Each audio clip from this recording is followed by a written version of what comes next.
안녕하세요. 명신보감의 이명신입니다.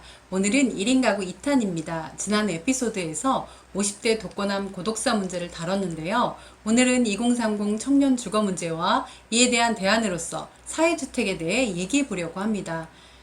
지옥고라고 들어보셨나요? 지하, 옥상, 고시원의 약자로 청년 주거 문제를 단적으로 보여주는 말입니다. 저 역시 20대에 서울로 와서 지옥고를 두루 거친 경험이 있는데요. 얼마 전 페이스북 친구 중 30대 청년이 이런 글을 올렸습니다. 생애 최초로 집을 사보려고 사전청약 사이트에 들어가 봤더니 자격 조건이 혼인했거나 자녀가 있어야 한단다.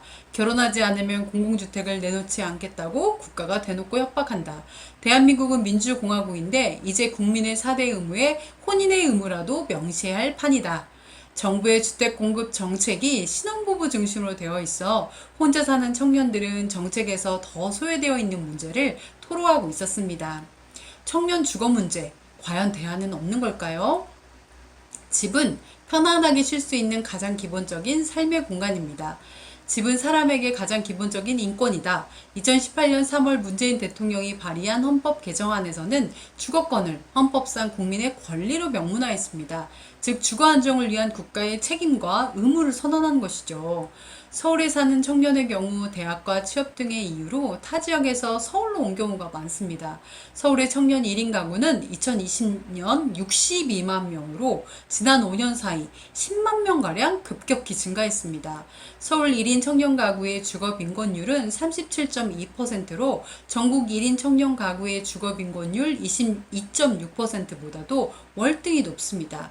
서울시가 청년의 주거비 부담 완화와 주거 수준 향상을 위해 올해 처음 시작한 서울시 청년 월세 지원 사업에 신청자가 지원 규모의 7배 가까이 몰렸다고 합니다. 높은 주거비로 고통받는 청년들의 큰 관심을 반영한 것으로 분석됩니다. 최근 집값이 폭등하면서 집은 단순히 쉬는 공간이 아니라 재테크의 수단으로 전락해 버렸습니다. 2030 청년들은 지금이라도 올라타야 하나 말아야 하나 고민합니다. 영끌이라 불리는 무리한 대출을 통해 집을 사거나 언감생심 아예 포기하고 욜로를 선택하거나 시드머니를 마련하기 위해 코인에 매달리기도 합니다. 어떤 선택을 하던 모두의 마음속에는 불안감이 자리 잡고 있습니다. 청년들이 주거에 대한 불안감 없이 편안하고 행복한 삶을 살 수 있는 방법은 없을까요? 저렴한 임대료로 집주인의 횡포 없이 오랜 기간 거주할 수 있는 방법은 없을까요? 거기에 마음 맞는 이웃들과 교류하며 더불어 즐겁게 살 수 있는 곳이 있다면 얼마나 좋을까요? 근본적 해결책은 아니지만 청년 주거의 새로운 대안으로 사회주택, 소셜하우징이 떠오르고 있습니다. 사회주택은 거주자가 부담 가능한 임대료로 오랫동안 안심하고 살 수 있는 공공성이 강한 주택으로 사회적 경제주체가 공급하고 운영하는 임대주택입니다. 민간이 공급하지만 영리를 추구하지 않는다는 점이 민간 임대주택이나 공공임대주택과 다른 점입니다. 대표적인 민간 주체로는 하우징쿡, 민달팽이 주택협동조합, 두꺼비 하우징, 소행주 등이 있습니다.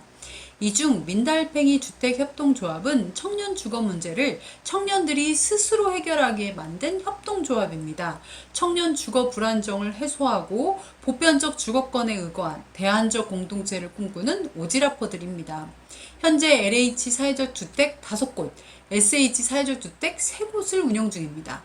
민달팽이가 운영하는 달팽이 집은 주거비 부담도 덜하지만 신뢰하는 이웃들과 더불어 살며 행복하고 신나는 집을 만들어 간다고 합니다.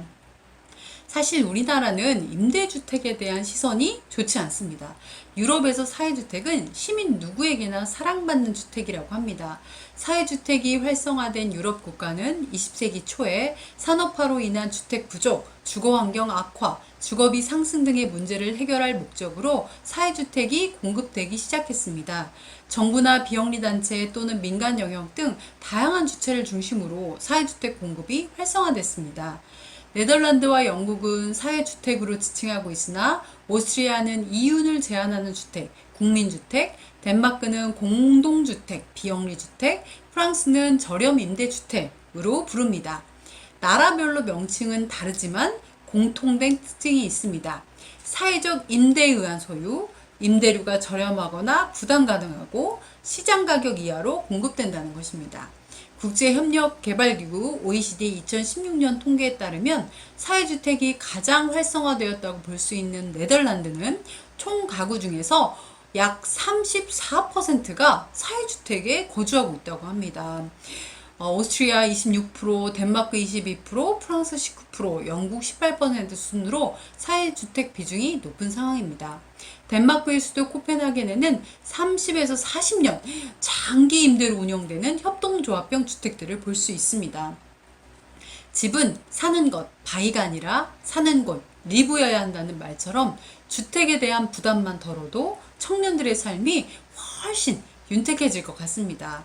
집은 누구에게나 따뜻하고 오래도록 머무르고 싶은 공간, 더불어 상생하고 성장할 수 있는 공간이 되어야 합니다. 국토교통부가 2022년까지 사회주택을 매년 2,000가구 이상 공급하겠다고 하는데요. 대한민국에서 사회주택이 청년들에게 그런 공간으로 잘 자리 잡을 수 있기를 기대해 봅니다.